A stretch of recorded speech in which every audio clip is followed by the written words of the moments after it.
Now, this is a lesson for the day. Let's talk about carburetors. This is for all you young guys out there or people that don't know about them. Just like when I started, I didn't know about them at all. I just didn't want to touch them because they were, you know, delicate, sensitive, and I was probably going to fuck them up. But let's get straight to the facts. A carburetor is an air fuel metering device. That's all. Excuse me.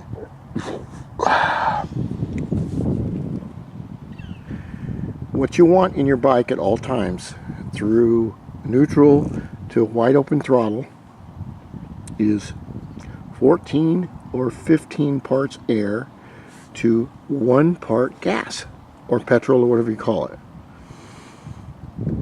That is why carburetors are designed to do. You can have a lean situation, not enough gas at the beginning, or you can have too rich, which is too much gas. That is the main thing that people are trying to get. In order to do this, first of all, the carburetor, the intake, and the cylinder are all designed mathematically, okay, to work with one size carburetor. Which means if you have a little tiny, say you have a little tiny stock moped, right? This is a 28 millimeter, which means it's 28 millimeters, not here, but it's actually, the intake is right here. This here is a 32 millimeter giant Sudco KN. You cannot put this 32 millimeter, which it's 32 right here in diameter across. You cannot use that in a 14 millimeter carburetor. It won't work. You're over carbureted. Now let me ask you another question. Have you ever seen a carburetor like this with an 8-foot intake going that way? No, you don't, because this is all calibrated with the carburetor. There is a mathematical equation for that.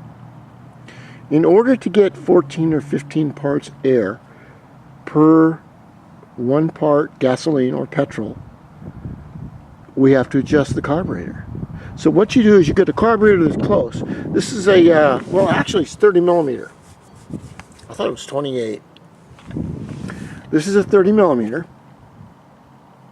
And it is close to the where I want it, but I want to fine tune it. That's what we're doing. That's what we're talking about right now. If you wanted to actually find out if you're running 14 or 15 parts of air per gas, you can get a K and N gauge up here.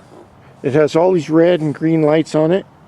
And what that does is it connects, I'm just being real simple here, it connects to a oxygen sensor, which you can drill into your pipe down here, which I've never done, but you can. The oxygen sensor will tell you how much in the exhaust is there, the air and the gas, if you want to really fine tune your bike.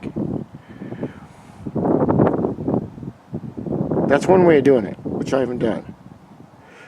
In the carburetor, there are certain adjustable parts.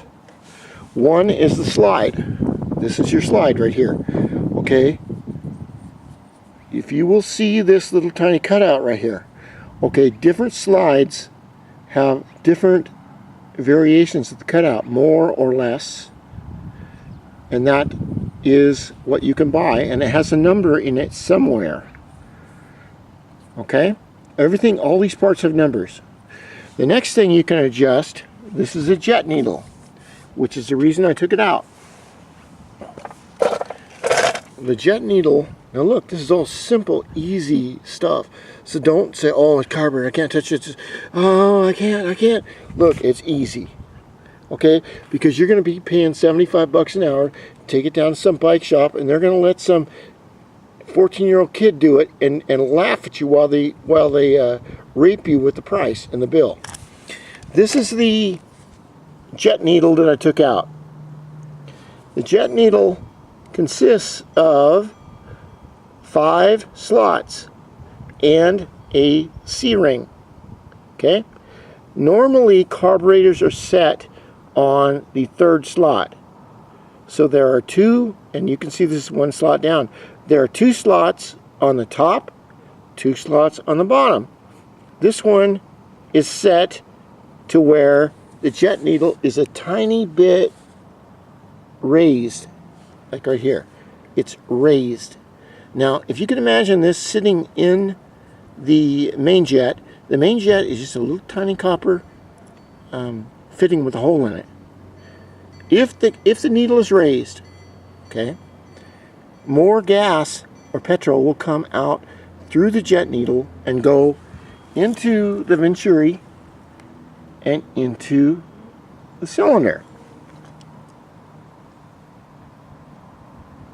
You may have to take this carburetor apart 20, 30 times, maybe 50 times to get the jet needle where you want it,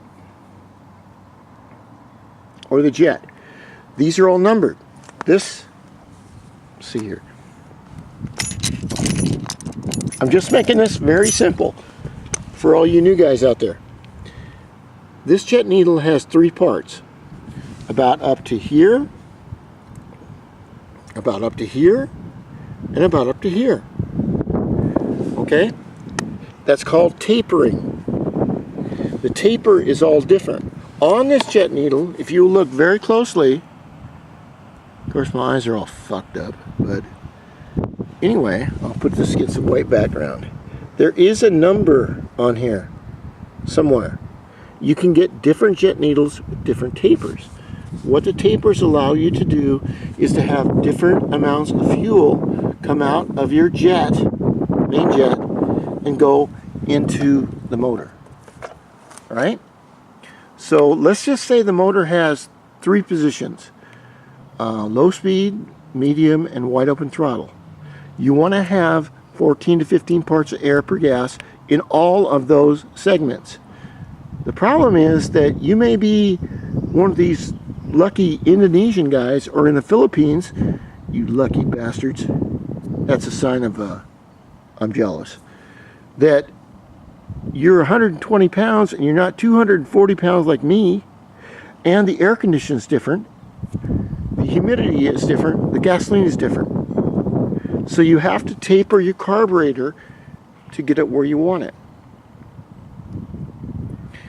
Now what I'm doing very simply is I am taking this jet needle, which is the C-clamp is on there, and it raises the needle in this right here. Get in there.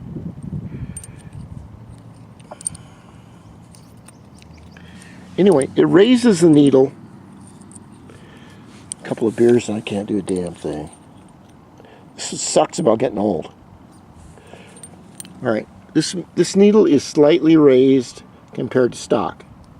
What it will do is on all phases of low, medium, and high throttle, it will give you more fuel.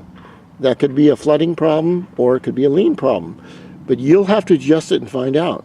What I'm doing is replacing the needle adjustment right here back to normal.